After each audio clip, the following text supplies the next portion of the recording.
Graça e paz vos sejam multiplicados no pleno conhecimento de Deus e de Cristo Jesus, nosso Senhor. Inicialmente, eu quero agradecer ao pastor Tiago pelo convite tão honroso, pela oportunidade que me dá de ter o privilégio de compartilhar com todos vocês a palavra de Deus. Vamos ler inicialmente no Evangelho de Mateus, no capítulo 13, dos versículos 1 até o versículo 9, o qual registra o seguinte: Naquele mesmo dia, saindo Jesus de casa, assentou-se à beira-mar, e grandes multidões se reuniram perto dele, de modo que entrou num barco e se assentou. E toda a multidão estava em pé na praia. E de muitas coisas lhes falou por parábolas e dizia: Eis que o semeador saiu a semear. E ao semear, uma parte caiu à beira do caminho, e vindo as aves a comeram. Outra parte caiu em solo rochoso, onde a terra era pouca, e logo nasceu, visto não ser profunda a terra. Saindo, porém, o sol, a queimou, e porque não tinha raiz, secou-se. Outra caiu entre os espinhos, e os espinhos cresceram e a sufocaram.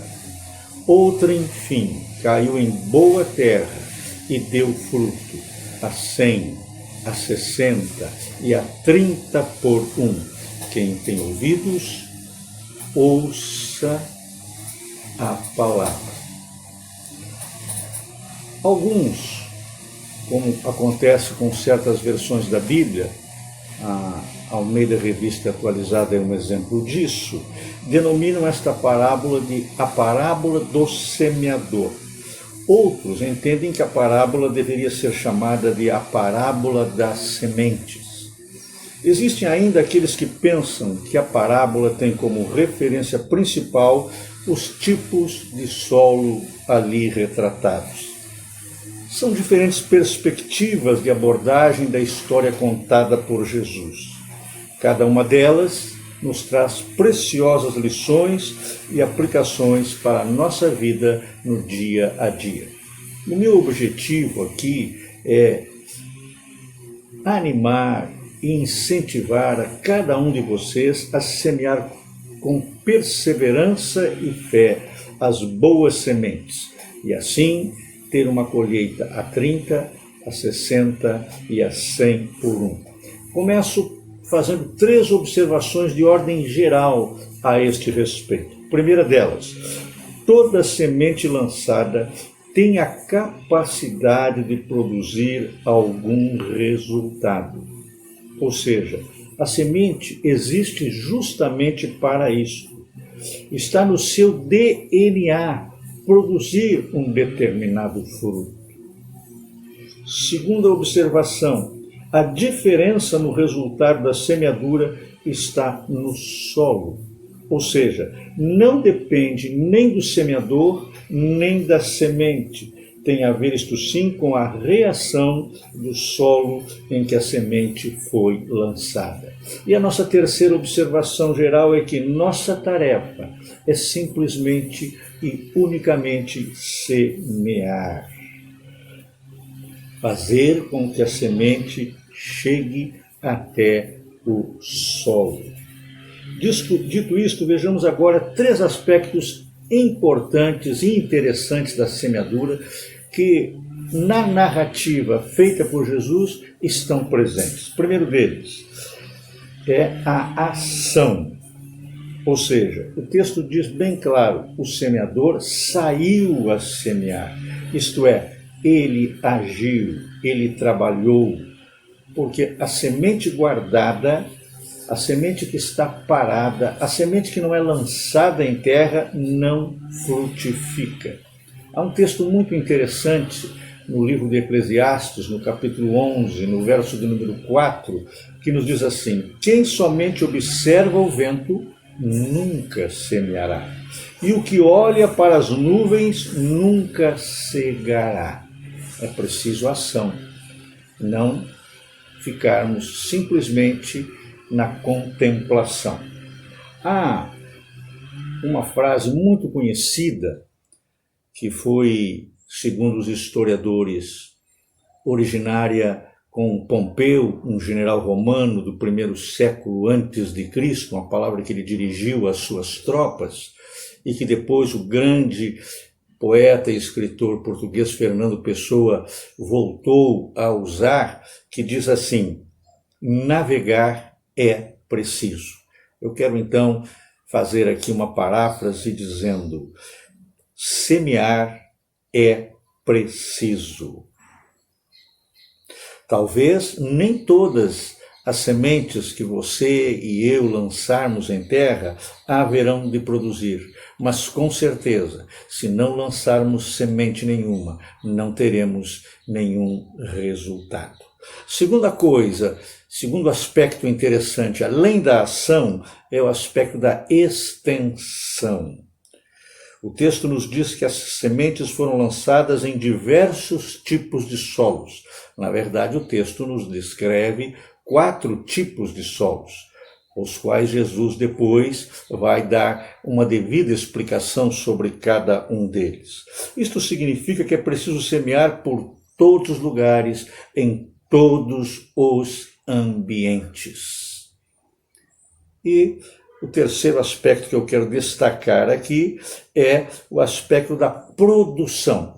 Além da ação, além da extensão, nós temos também a produção das sementes. Quando semeamos, podemos com certeza contar com a colaboração divina, aquela que efetivamente garante o resultado da nossa semeadura.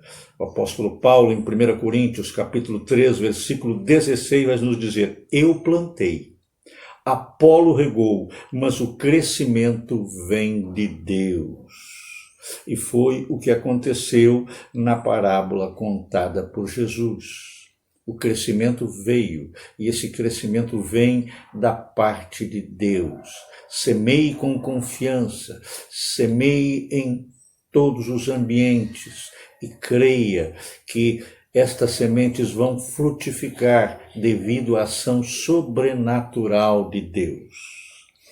Antes de entrarmos no meu terceiro e último ponto de reflexão sobre esta parábola, eu quero fazer com vocês um exercício de matemática. Não sei se você é bom de matemática ou se você não é bom de matemática. Eu confesso que durante os meus anos escolares não fui um bom aluno de matemática.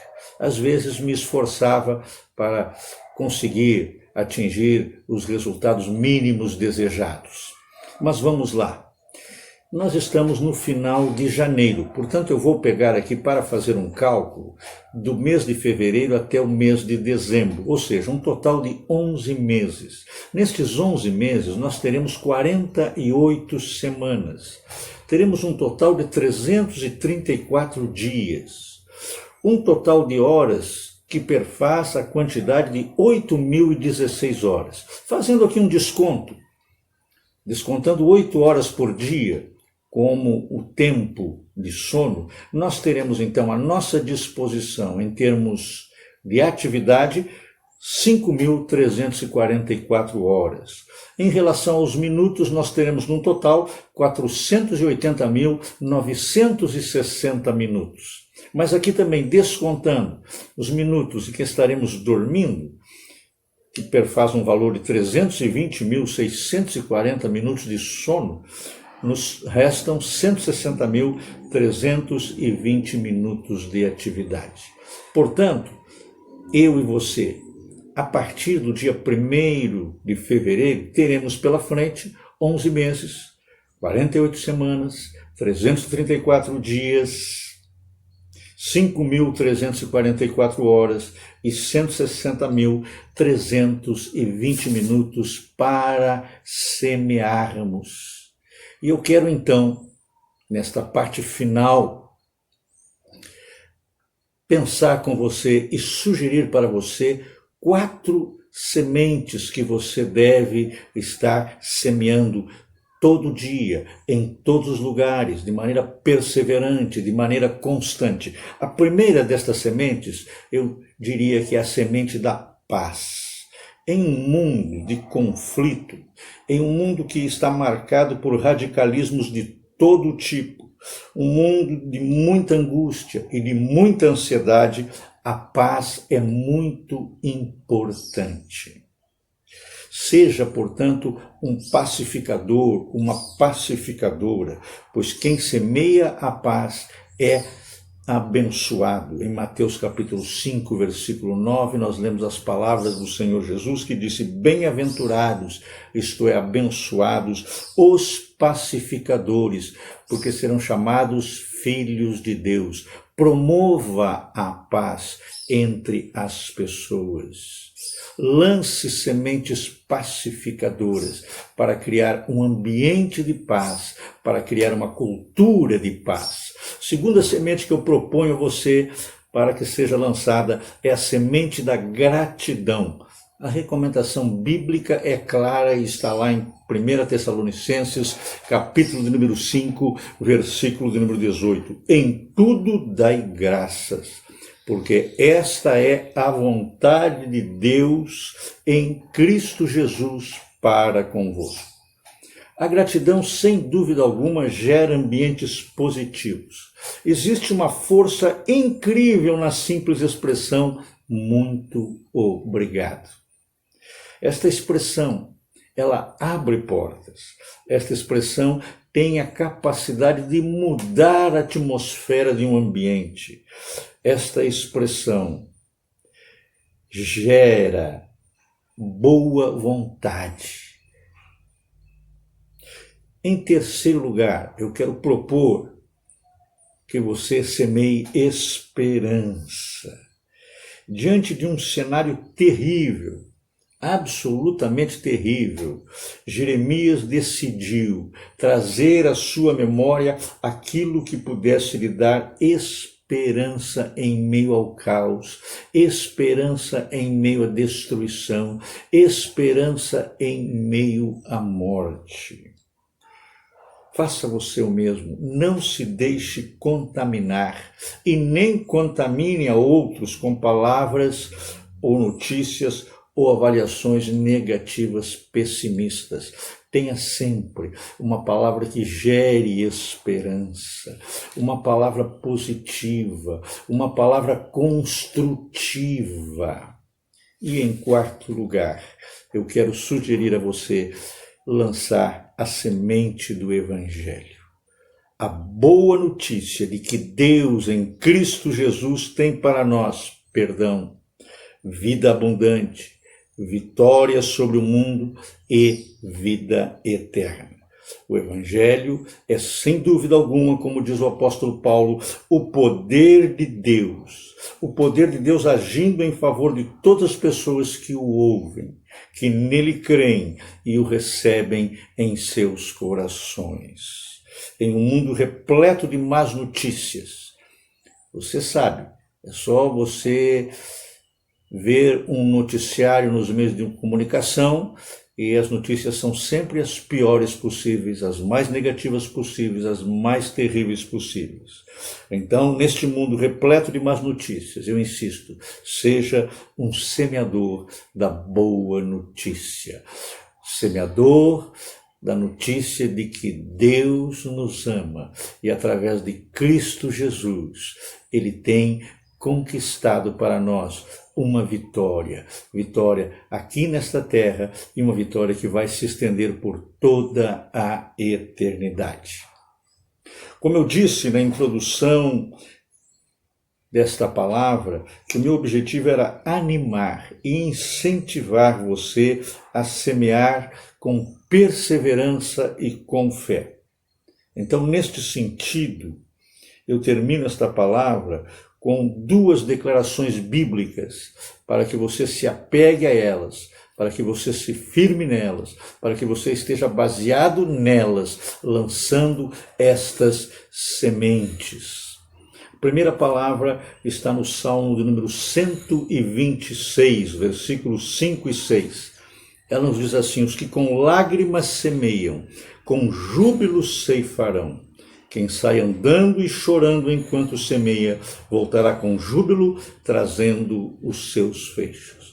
Nós temos aqui uma promessa, e junto com a promessa nós temos um alerta. O alerta é que nem sempre é fácil semear. O alerta é que a semeadura às vezes é difícil. A semeadura ela encontra resistência. A semeadura não é algo que imediatamente produz o seu resultado, mas ao mesmo tempo em que nos dá essa descrição realista desta tarefa, o salmista diz que com certeza nós haveremos de colher, nós haveremos de colher com alegria e haveremos de colher em abundância. Portanto, apesar das dificuldades, apesar das resistências, apesar de às vezes parecer muito difícil, semeie, porque é uma promessa para você. O segundo texto, e com esse eu quero encerrar esta palavra, está em Gálatas capítulo 6, versículo de número 9.